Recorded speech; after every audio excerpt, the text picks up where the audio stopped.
नमस्कार, मैं हूं श्रद्धा। आप देख रहे हैं भारत एक्सप्रेस। दिल्ली की मुख्यमंत्री रेखा गुप्ता बीजेपी के चुनावी संकल्प पत्र में किए गए वादों को पूरा करने में जुट गई हैं। कैबिनेट मीटिंग के बाद वो एक एक करके अलग अलग विभागों के साथ मीटिंग कर रही हैं और वादों को पूरा करने के लिए लेआउट प्लान पर चर्चा करने के साथ ही जरूरी निर्देश भी दे रही हैं। महिला सम्मान योजना को लेकर विपक्ष के आरोप का जवाब देते हुए दिल्ली की रेखा गुप्ता सरकार ने साफ कर दिया कि महिलाओं को उनका सम्मान मिलेगा और 2,500 रुपए देने का जो वादा किया गया है उसे जल्द ही पूरा किया जाएगा। दिल्ली विधानसभा चुनाव में बड़ी जीत हासिल करने वाली बीजेपी के लिए पूर्व की योजनाओं के साथ ही नई योजनाओं को लागू करने की चुनौती है, लेकिन रेखा सरकार इसको लेकर पूरी तैयारी में है और वो एक के बाद एक फैसले ले रही है। पेश है हमारी खास पेशकश, एक्शन में रेखा सरकार। दिल्ली में बैठकों का दौर जारी।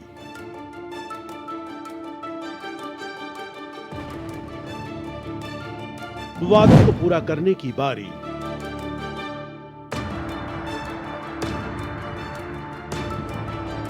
रेखा सरकार का बड़ा प्लान।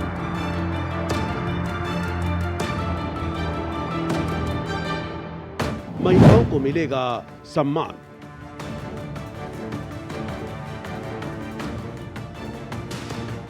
₹2,500 देने का ऐलान।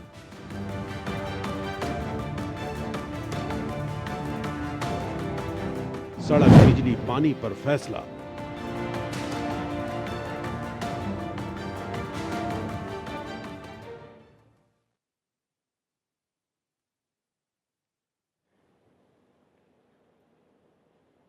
दिल्ली में बीजेपी की रेखा गुप्ता के मुख्यमंत्री बनने के साथ ही दिल्ली में बदलाव साफ दिखने लगा है। रेखा गुप्ता बीजेपी के एक्शन प्लान को आकार देने में जुटी है और वो काम करने की एक नई लकीर खींच रही हैं।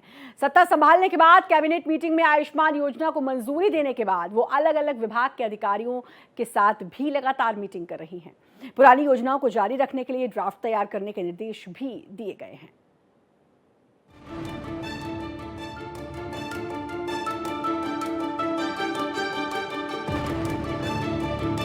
काम की खींची रेखा।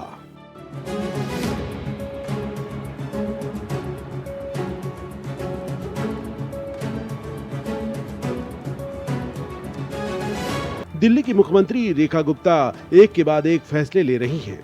दिल्ली की कमान मिलने के साथ ही वो पूरी तरह से एक्शन में आ गई हैं। 12 घंटे से भी कम समय के भीतर रेखा गुप्ता ने मुख्यमंत्री पद की शपथ ले ली, पदभार संभाल लिया और कैबिनेट मंत्रियों के साथ मीटिंग करके आयुष्मान भारत जैसी योजनाओं को जमीन पर उतारने की मंजूरी भी दे दी। इसके अगले 12 घंटे में रेखा गुप्ता ने पूर्व की सरकारों के निजी स्टाफ पर कैंची भी चला दी। सत्ता संभालने के साथ ही उन्होंने इस बात का ऐलान किया था कि विकसित दिल्ली मिशन को साकार करने में एक भी दिन बर्बाद नहीं किया जाएगा। उनका कहना है कि नई बीजेपी सरकार राष्ट्रीय राजधानी के लोगों से किए गए सभी वादों को पूरा करेगी। मुख्यमंत्री रेखा गुप्ता ने पीडब्ल्यूडी और जल बोर्ड के अधिकारियों को कामों की समीक्षा करने के लिए बुलाया। इस मीटिंग से पहले रेखा गुप्ता ने पूर्व मुख्यमंत्री और मंत्रियों के व्यक्तिगत स्टाफ की सेवाएं खत्म करने का आदेश दिया। पूर्व सरकारों ने जिन अधिकारियों और कर्मचारियों को दूसरी जगह नियुक्त किया था, उनको अपने मूल विभागों में रिपोर्ट करने को कहा गया है। दिल्ली सरकार की एक और अहम बैठक हुई। उसमें होली और दिवाली पर फ्री सिलेंडर को लेकर निर्णय लिया गया है। त्योहार पर फ्री सिलेंडर देने के लिए बैठक में ड्राफ्ट तैयार किया गया। त्योहारों के अलावा गरीब महिलाओं को ₹500 में सिलेंडर देने की तैयारी है। जल्द दिल्ली कैबिनेट की दूसरी बैठक होगी, जिसमें इन योजनाओं का ऐलान किया जाएगा। जो मिशन विकसित दिल्ली का है, उसको पूरा करने के लिए लगातार काम किया जाएगा।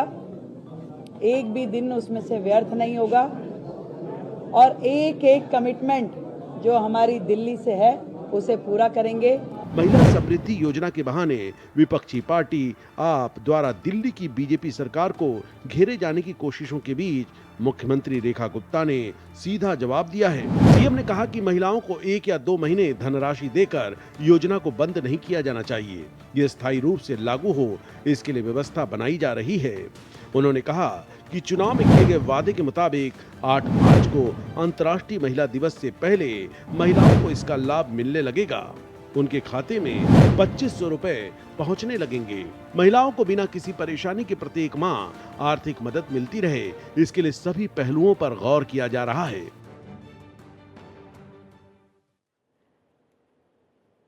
बीजेपी ने दिल्ली की खस्ताहाल सड़क, साफ पीने के पानी की कमी, गंदे पानी की सप्लाई, सीवर से बहते पानी और जाम नालियों के लिए दिल्ली की पिछली आम आदमी पार्टी सरकार को जिम्मेदार ठहराया था। चुनाव के दौरान इसका खूब प्रचार किया था। लिहाजा सत्ता में आने के बाद दिल्ली की बीजेपी की सरकार इस पर खास ध्यान दे रही है। मुख्यमंत्री रेखा गुप्ता ने इसी के तहत पीडब्ल्यूडी और जल बोर्ड के अधिकारियों के साथ मीटिंग की। समस्या के समाधान के लिए कार्य योजना को तैयार करने के लिए अब कहा है। सड़क, बिजली, पानी। दिल्ली की बीजेपी सरकार दिल्ली में खराब सड़कों से लेकर स्वास्थ्य, यमुना की सफाई तक अपने वादों पर काम करना शुरू कर चुकी है। मुख्यमंत्री रेखा गुप्ता ने कैबिनेट के साथ बैठक के लिए पीडब्ल्यूडी और जल बोर्ड के अधिकारियों को बुलाया। इसमें दिल्ली की सड़कों को गड्ढा मुक्त बनाने पर फोकस किया गया। इसके लिए बकायदा मंत्री अधिकारियों के साथ सड़कों, अस्पतालों और पानी की गुणवत्ता का निरीक्षण करेंगे। दिल्ली जल बोर्ड के अधिकारियों को जिन इलाकों में गंदा पेयजल सप्लाई हो रहा है, उन इलाकों पर एक रिपोर्ट पेश करने के लिए कहा गया है। दिल्ली में गंदे पानी की सप्लाई और सीवर ओवरफ्लो की समस्या के समाधान के लिए अधिकारियों को अगले 3 से 4 दिनों में कार्य योजना बनाने को कहा गया है। सीएम ने विभाग को सख्त निर्देश दिए हैं कि गंदे पेयजल की समस्या का जल्द समाधान किया जाना चाहिए और किसी भी तरह की कमी नहीं होनी चाहिए। दिल्ली सरकार ने जो प्राथमिकताएं तय की है, उनमें गर्मियों में पानी और बिजली की बढ़ी हुई डिमांड पूरी करने के लिए योजना बनाना शामिल है। दिल्ली सरकार के दूसरे मंत्री भी अपने कामकाज में जुट गए हैं। 2-3 बहुत ही स्पष्ट बात है कि एक तो कहीं पे भी इंक्रोचमेंट हमको दिखाई देगी, उसके ऊपर में सख्त हमारे कदम होंगे ताकि दिल्ली में ट्रैफिक कंजेशन को हमको खत्म करना है। दूसरा, जो भी रोड बनेगी वो केवल 4-5 साल के लिए नहीं, अभी पहले होता था कि 1-2 साल की गारंटी वारंटी पीरियड होता था, हमने उसको 5 साल कर दिया है।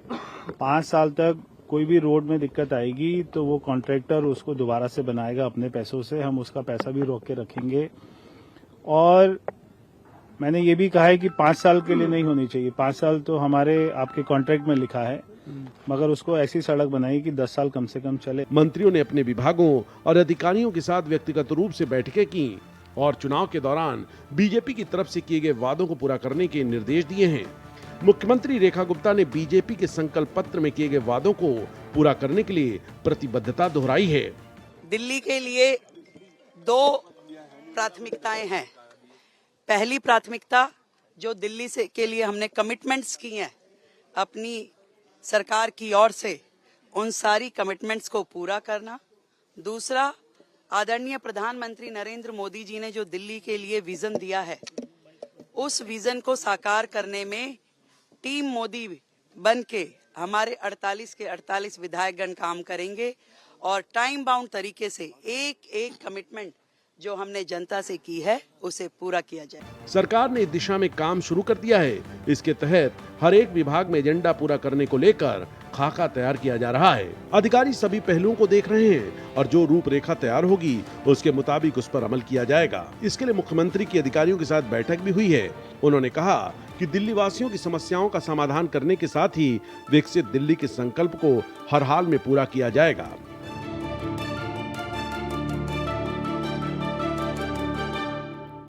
दिल्ली में बीजेपी ने यमुना को साफ सुथरा करने का वादा किया था।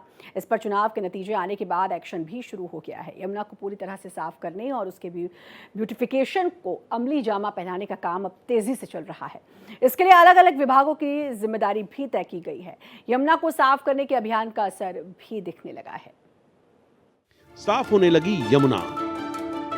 दिल्ली में बुनियादी सुविधाओं के साथ ही प्रदूषण और यमुना की सफाई एक बड़ा मुद्दा रहा है। दिल्ली विधानसभा चुनाव में प्रदूषित यमुना नदी एक अहम मुद्दा रही। यमुना की सफाई 3 साल में पूरी की जाएगी। दिसंबर 2027 हमारा आउटर डेडलाइन होगा और हमें कॉन्फिडेंस है, एडमिनिस्ट्रेशन को कॉन्फिडेंस है कि हम इसको दिसंबर 2027 से पहले पूरा कर लें। देख रहे हैं 7 बड़ी मशीनें लगी हुई हैं जो यमुना में जितना भी सॉलिड वेस्ट है, कचरा हो गया, लकड़ी के सामान हो गए, पूजा सामग्रियां हो गई, वीड्स निकल आए हैं, जंगल निकल आए हैं, जलकुंभियां हैं, उनको निकाल रही हैं, बाहर कर रही हैं। देखिए 1.5 दर्जन नहीं, मेरी जानकारी जहां तक है कोई 28 से 30 बड़े नाले यमुना में आकर मिलते हैं, जिसमें नजफगढ़ और बारापुल्ला ड्रेन जो है वो सबसे बड़े ड्रेन हैं। और इन ड्रेनों में सैकड़ों जगह से छोटे नाले आकर मिलते हैं, जो जिसमें अनट्रीटेड सीवेज और दूसरे चीजें कचरा वगैरह आती हैं। तो जैसा मैंने कहा कि जब तक हमारे सारे एसटीपी क्षमता के हिसाब से काम न करने लगे, मानक के हिसाब से काम न करने लगे और नए एसटीपी जहां जहां जरूरत है वो बन नहीं जाएंगे 2026 तक, तब तक ये समस्या थोड़ी बहुत रहेगी। आम आदमी पार्टी के संयोजक अरविंद केजरीवाल ने भी यमुना नदी को साफ करने का वादा किया था, लेकिन वो उसे पूरा करने में असफल साबित हुए। दिल्ली चुनाव के दौरान बीजेपी ने सरकार बनने पर यमुना की सफाई का काम शुरू करने की बात कही थी। खुद प्रधानमंत्री नरेंद्र मोदी ने भी अपनी चुनावी सभाओं में यमुना की सफाई का वादा किया था।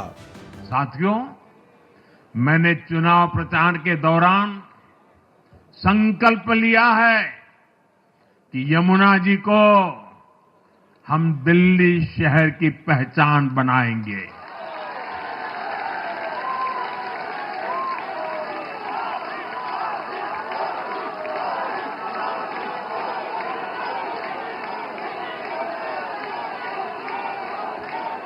मैं जानता हूं ये काम कठिन है, मैं ये भी जानता हूं ये काम बहुत लंबे समय का है। गंगा जी का देखिए, राजीव गांधी के जमाने से वो काम चल रहा है। समय कितना ही क्यों न जाए, शक्ति कितनी ही क्यों न लगे, लेकिन अगर संकल्प मजबूत है तो यमुना जी के आशीर्वाद रहने वाले हैं। हम मां यमुना जी की सेवा के लिए हर प्रयास करेंगे, पूरे सेवा भाव से काम करेंगे। मुद्दे की गंभीरता को देखते हुए केजरीवाल को मात देने वाले बीजेपी नेता परवेश वर्मा ने कहा कि यमुना नदी तट का विकास उनकी पार्टी की सर्वोच्च प्राथमिकता होगी। दिल्ली में रेखा गुप्ता सरकार के शपथ लेने से पहले ही दिल्ली के उपराज्यपाल वीके सक्सेना ने यमुना नदी की सफाई का काम शुरू कर दिया। 17 फरवरी से कचरा निकालने और खरपतवार हटाने वाली मशीनें काम में लग गई हैं। इसके अलावा ड्रेज यूटिलिटी क्राफ्ट सफाई के काम भी लग गए हैं। इस महत्वाकांक्षी योजना का मकसद अगले 3 सालों में प्रदूषण से पूरी तरह से मुक्त करना है। डीडीए को नदी के किनारे के क्षेत्रों को विकसित करने, बायोडायवर्सिटी पार्क तैयार करने और निर्माण से जुड़े मलबे को हटाने का काम सौंपा गया।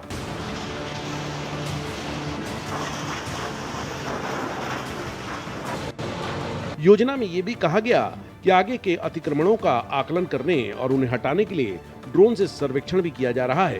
प्लान के मुताबिक यमुना नदी के ब्यूटिफिकेशन के लिए 1600 हेक्टेयर में फैले 11 बायो डायवर्सिटी पार्क को विकसित करना भी इसमें शामिल है। इसके अलावा भी दिल्ली में 100 दिनों के विकास कामों के लिए रेखा खींच दी गई है।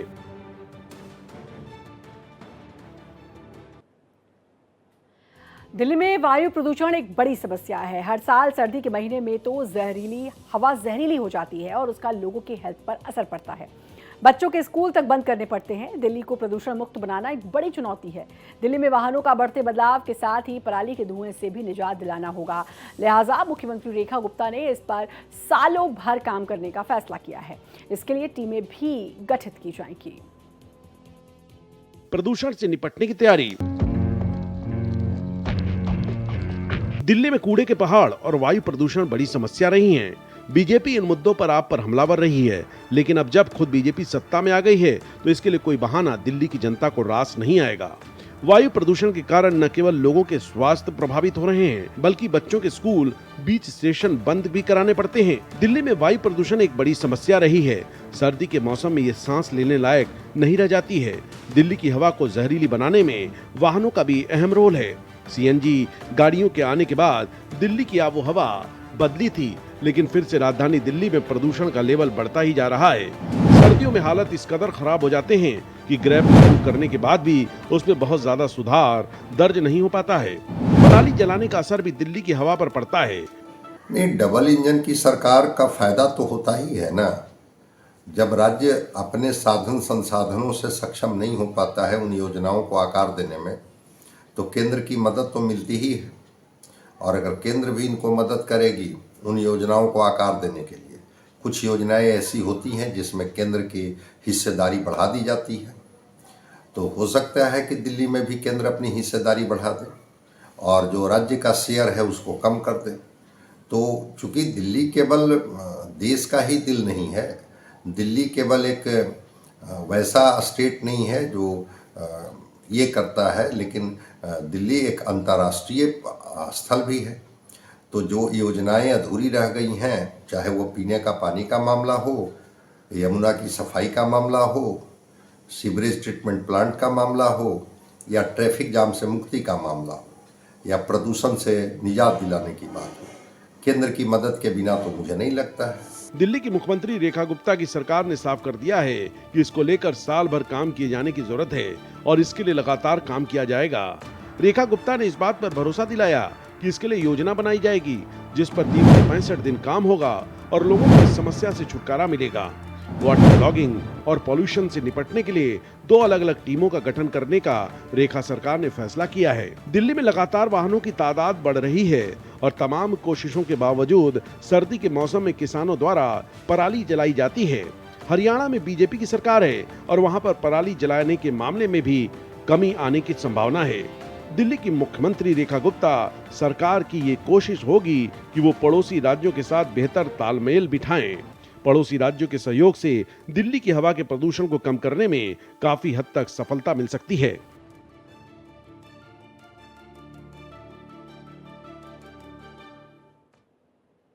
दिल्ली के लोगों को रेखा गुप्ता सरकार से बड़ी उम्मीदें हैं। तमाम तरह के मुद्दे हैं जिसका समाधान मुख्यमंत्री रेखा गुप्ता को निकालना है।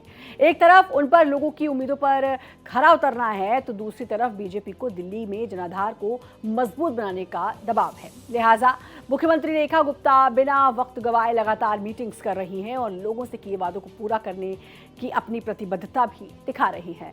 जिस तरह से वो एक के बाद एक लगातार सिलसिलेवार तरीके से तमाम मुद्दों पर गौर कर रही हैं, वो इसकी पुष्टि है। एक्शन में रेखा सरकार की हमारी इस खास पेशकश में फिलहाल इतना ही। बाकी देश दुनिया की खबरों के लिए लगातार बने रहिए भारत एक्सप्रेस के साथ।